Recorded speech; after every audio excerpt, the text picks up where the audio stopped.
നമസ്കാരം. കർക്കിടക മാസം ആരംഭിച്ചിരിക്കുകയാണ്. മലയാളികളെ സംബന്ധിച്ചിടത്തോളം ക്ഷേത്ര ദർശനത്തിൻ്റെയും രാമായണം വീടുകളിൽ പാരായണം ചെയ്യുന്നതിൻ്റെയും ഭാഗ്യ നാളുകളാകുന്നു. ജീവിതത്തിൽ പിതൃപ്രീതിയോടെ ഉയർച്ച കൈവരുവാനും അടുത്ത ഒരു വർഷത്തേക്കുള്ള നന്മ ജീവിതത്തിൽ നിറയുവാനുമുള്ള പുണ്യ ദിവസങ്ങൾ തന്നെയാകുന്നു. കർക്കിടക ആരംഭത്തിൽ വരുന്ന ഓരോ ദിവസത്തിനും വളരെയധികം പ്രാധാന്യമുണ്ട്. ഇതിൽ മുപ്പട്ട ബുധനാഴ്ച ഏകാദശി വന്നു ചേർന്നു. ഇത് മഹാഭാഗ്യം തന്നെയാകുന്നു. എന്നാൽ മുപ്പട്ട് വ്യാഴാഴ്ച ദിവസം വളരെയേറെ പ്രത്യേകതകൾ വന്നു ചേരുന്നു. അറിഞ്ഞ് പ്രാർത്ഥിച്ചാൽ ജീവിതത്തിലെ സകല ദുരിതങ്ങളും ഒഴിഞ്ഞ് ഭാഗ്യവും സമ്പൽ സമൃദ്ധിയും ആഗ്രഹ സാഫല്യവും സന്തതി പരമ്പരകൾക്ക് ഉയർച്ച ഈ ജന്മത്തിൽ തന്നെ വന്നു ചേരുന്നു. നാളെ ചെയ്യേണ്ട വിശേഷപ്പെട്ട കാര്യങ്ങൾ എന്തെല്ലാമാണ് എന്ന് ഈ വീഡിയോയിലൂടെ വിശദമായി തന്നെ മനസ്സിലാക്കാം. കർക്കിടക പൂജകളിൽ ഉൾപ്പെടുത്താൻ ആഗ്രഹിക്കുന്നവർ പേരും ജന്മനക്ഷത്രവും കമന്റ് ബോക്സിൽ രേഖപ്പെടുത്തുവാൻ ശ്രമിക്കുക. തിഥി ശുക്ലപക്ഷ ദ്വാദശി ജൂലൈ 18 രാത്രി 8:44 വരെയാകുന്നു. 9 ശേഷം ശുക്ലപക്ഷ ത്രയോദശിയാണ് വരുന്നത്. ഇതിനാൽ നാളെ രാവിലെയും വൈകുന്നേരവും വിളക്ക് തെളിയിക്കുന്ന സമയം ദ്വാദശിയാകുന്നു. അഭിജിത്ത് മുഹൂർത്തം ഉച്ചയ്ക്ക് 12:05 മുതൽ ഉച്ചയ്ക്ക് 12:54 വരെയാകുന്നു. ഏറ്റവും ഉത്തമമായ അമൃതകാലം 6:31 മുതൽ, അതായത് സന്ധ്യയ്ക്ക് 6:31 മുതൽ 8:08 വരെയാകുന്നു. ഈ സമയങ്ങളിൽ രാമനാമം നാളെ ഭജിക്കുന്നതിലൂടെ പാപമോക്ഷം പ്രധാനമായും ജീവിതത്തിലേക്ക് വന്നു ചേരും, അഥവാ നിങ്ങൾ അതിന് പ്രാപ്തരായിത്തീരും. കൂടാതെ പിതൃപ്രീതിയും വന്ന് ചേരുന്നതാകുന്നു. ഇനി നാളെ ചില കാര്യങ്ങൾ വിളക്ക് തെളിയിക്കുമ്പോൾ നാം ഏവരും ശ്രദ്ധിക്കുന്നത് സർവ്വ ഐശ്വര്യപ്രദം തന്നെയാകുന്നു. ഈ കാര്യങ്ങളെക്കുറിച്ചാണ് ഇനി പരാമർശിക്കാനായി പോകുന്നത്. 3 ദ്വാദശിയും കാലാകാലങ്ങളായി 3 എന്ന അതിവിശേഷപ്പെട്ട സംഖ്യയ്ക്ക് വളരെയധികം പ്രാധാന്യം തന്നെയാണ് നൽകി പോരുന്നത്. ശുഭസംഖ്യയായും ശുഭഫലദായകമായും ഈ സംഖ്യയെ ഏവരും കണക്കാക്കുന്നതുമാണ്. ഇതിനാൽ രാമായണം 3-ാം നാളിന് വളരെയധികം പ്രാധാന്യം തന്നെയാണ് വന്നു ചേരുക. എന്നാൽ ഈ ദിവസം ദ്വാദശി കൂടി വരുന്നതിനാൽ പാപമോക്ഷത്തോടു കൂടി ജീവിതത്തിൽ ഇനി വിജയങ്ങൾ മാത്രം നൽകുന്ന ദിവസമായി മാറുകയും ചെയ്യും. അതും ശ്രീകൃഷ്ണ ഭഗവാന് അതീവ പ്രാധാന്യമുള്ള വ്യാഴാഴ്ച വരുന്നു എന്ന പ്രത്യേകതയുമുണ്ട്. വിദ്യാർത്ഥികൾക്കും അതേപോലെ തന്നെ മുതിർന്നവർക്കും സർവജ്ഞാന ലബ്ധിയാണ് ഫലം. അത്രമേൽ പ്രാധാന്യമുണ്ട് നാളത്തെ ദിവസത്തിന്. അതിരാവിലെ സൂര്യോദയത്തിന് മുൻപായി തന്നെ ഏവരും എണീക്കേണ്ടത് അഥവാ ഉണരേണ്ടത് അനിവാര്യമാകുന്നു. കഴിവതും ബ്രാഹ്മമുഹൂർത്തത്തിൽ തന്നെ കുളിച്ച് ശുദ്ധിയോടെ നിങ്ങൾ വിളക്ക് തെളിയിക്കേണ്ടതാകുന്നു. അങ്ങനെ ചെയ്യുന്നതാണ് ഏറ്റവും ശുഭകരം.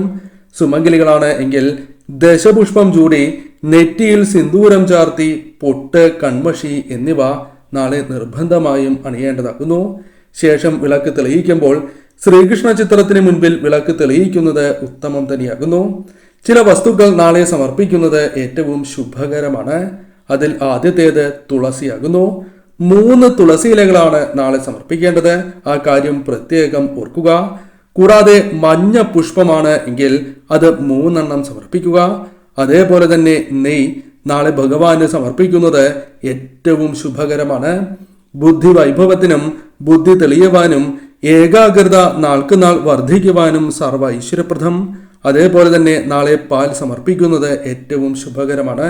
വീടുകളിൽ ഐക്യം വർദ്ധിക്കുവാനും ദമ്പതികൾക്കിടയിൽ ഐക്യം വർദ്ധിക്കുവാനും സഹായകരമാണ്. ദൗർഭാഗ്യം ജീവിതത്തിൽ നിന്നും അകലുവാനും ഭാഗ്യം വന്നു ചേരുവാനും സഹായകരമാകുന്നു. കളഭം നാളെ ഭഗവാന് സമർപ്പിക്കുന്നത് മനസമാധാനത്തോടെയും അതേപോലെ ഉയർച്ചയോടെയും ജീവിക്കുവാൻ സഹായകരമായി തീരും. അതിനാൽ തന്നെ തീർച്ചയായും ഈ 5 വസ്തുക്കൾ ഭഗവാന് നാളെ സമർപ്പിക്കേണ്ടത് അനിവാര്യം തന്നെയാകുന്നു. നിത്യവും അഷ്ടമംഗല്യം അല്ലെങ്കിൽ മഞ്ഞൾ, കുങ്കുമം ഓരോ പാത്രത്തിൽ വെച്ച് വിളക്ക് തെളിയിക്കുവാൻ ശ്രദ്ധിക്കണം. ഇത് പല വീഡിയോകളിലായി പരാമർശിച്ചിരിക്കുന്ന കാര്യങ്ങളാണ്. ഏവരും ചെയ്യുന്നു എന്ന് വിശ്വസിക്കുന്നു. കൂടാതെ ഇവ കൂടി സമർപ്പിക്കുവാൻ മറക്കരുത്. അതായത് മുൻപ് പരാമർശിച്ച വസ്തുക്കൾ 5 ദിക്കിൽ നിന്നും നിങ്ങൾക്ക് സൗഭാഗ്യം തേടി വരും. ഈശ്വരാധീനം നാൾക്ക് നാൾ വർദ്ധിക്കും. അതിനാൽ നാളത്തെ ഈ കാര്യം തീർച്ചയായും ഏവരും വീടുകളിൽ ചെയ്യുക. ക്ഷേത്ര ദർശനം. തുളസി വീട്ടിൽ ഉണ്ട് എങ്കിൽ നാളെ തുളസി സമർപ്പിക്കുന്നത്, ക്ഷേത്രത്തിൽ സമർപ്പിക്കുന്നത് സർവ്വ ഐശ്വര്യപ്രദമാണ്. വാഴയിലയിൽ പൊതിഞ്ഞ് കൊണ്ടുപോകുന്നതാണ് ഏറ്റവും ശുഭകരം. പുഷ്പങ്ങൾ നാളെ ഭഗവാന് സമർപ്പിക്കുന്നതും സർവ്വ ഐശ്വര്യപ്രദമാണ്. ഒരു പുഷ്പമാണ് ഉള്ളൂ എങ്കിൽ പോലും അത് ഭഗവാന് നാളെ സമർപ്പിക്കുന്നത്, നടയിൽ സമർപ്പിക്കുന്നത് സർവ്വ ഐശ്വര്യപ്രദമാണ്. ക്ഷേത്രത്തിൽ ഇരുന്നു കൊണ്ട് തന്നെ വിഷ്ണു സഹസ്രനാമം അല്ലെങ്കിൽ ഭഗവാന്റെ മറ്റ് മന്ത്രങ്ങൾ ജപിക്കുന്നത് സർവ്വ ഐശ്വര്യപ്രദമാണ്. ഓം നമോ നാരായണായ എന്ന മന്ത്രം ജപിക്കുന്നത് പോലും സർവ്വ ഐശ്വര്യപ്രദമാണ് എന്ന കാര്യവും ഓർക്കുക. നാളെ ഈ കാര്യങ്ങൾ പ്രത്യേകം നിങ്ങൾ ശ്രദ്ധിക്കേണ്ടതായിട്ടുണ്ട്. കൂടാതെ വളരെയധികം പ്രാധാന്യം നൽകേണ്ട ഒന്നുകൂടിയുണ്ട്, അത് ദാനമാകുന്നു.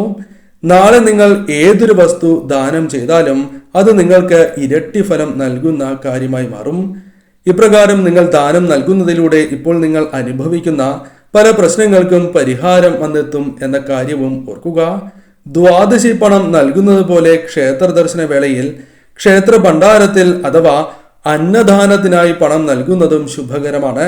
ക്ഷേത്ര ഭണ്ഡാരത്തിൽ പണം ഇടുന്നതും അന്നദാനത്തിനായി പണം നൽകുന്നതും ശുഭകരമാകുന്നു. ഇനി അഥവാ ഒരു കാര്യമേ അഥവാ ക്ഷേത്ര ഭണ്ഡാരത്തിലാണ് പണം ഇടാൻ സാധിക്കുന്നുള്ളൂ എങ്കിൽ ആ കാര്യം ചെയ്യുക, സർവ്വ ഐശ്വര്യപ്രദം തന്നെയാകുന്നു. സഹായിക്കുമ്പോൾ, അതായത് മറ്റുള്ളവരെ സഹായിക്കുമ്പോൾ ഒരു കാര്യം കൂടി ഓർക്കേണ്ടതായിട്ടുണ്ട്. അർഹരായ വ്യക്തികളെയാണ് നിങ്ങൾ സഹായിക്കേണ്ടത്, അനർഹരെ സഹായിക്കുകയല്ല വേണ്ടത്. അർഹരായ വ്യക്തികളെ കണ്ടെത്തി സഹായിക്കണം. അതാണ് നിങ്ങൾക്ക് ഏറ്റവും സൗഭാഗ്യം നൽകുക. എനിക്ക് സൗഭാഗ്യം ലഭിക്കാനാണ് ഞാൻ സഹായിക്കുന്നത് എന്ന ചിന്ത പാടുള്ളതല്ല, അത് പ്രത്യേകം ഓർക്കണം. ഒരില ചോറ് അർഹതയുള്ള വ്യക്തികൾക്ക് അഥവാ ആവശ്യമുള്ള വ്യക്തികൾക്ക് നൽകുക, അത് സർവ്വ ഐശ്വര്യപ്രദം തന്നെയാകുന്നു. നിങ്ങൾ ചിന്തിക്കുന്നതിനും അപ്പുറം ജീവിതത്തിൽ സൗഭാഗ്യം അത് നിറയ്ക്കും എന്ന കാര്യം നിസ്സംശയം പറയാം.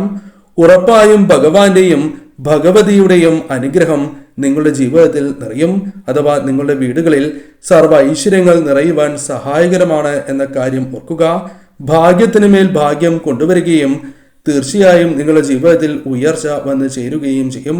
അതിനാൽ നാളെ ഏതൊരു വ്യക്തി നിങ്ങളുടെ ജീവിതത്തിൽ സഹായം അഭ്യർത്ഥിച്ച് വരികയാണ് എങ്കിലും നിങ്ങൾക്ക് സാധിക്കുന്നതായ സഹായങ്ങൾ അവർക്ക് ചെയ്യുവാൻ മറക്കാതിരിക്കുക. പ്രത്യേകിച്ചും ഭഗവാന് സമർപ്പിക്കേണ്ട വസ്തുക്കൾ പ്രത്യേകം ഓർത്തിരിക്കേണ്ടതാകുന്നു. നാളെ ഈ വസ്തുക്കൾ സമർപ്പിച്ച് ഭഗവാന്റെ മന്ത്രങ്ങൾ ജപിക്കുക. സർവ്വ ഐശ്വര്യങ്ങൾ തന്നെ നിങ്ങളുടെ ജീവിതത്തിലേക്ക് കടന്ന് വരിക തന്നെ ചെയ്യും.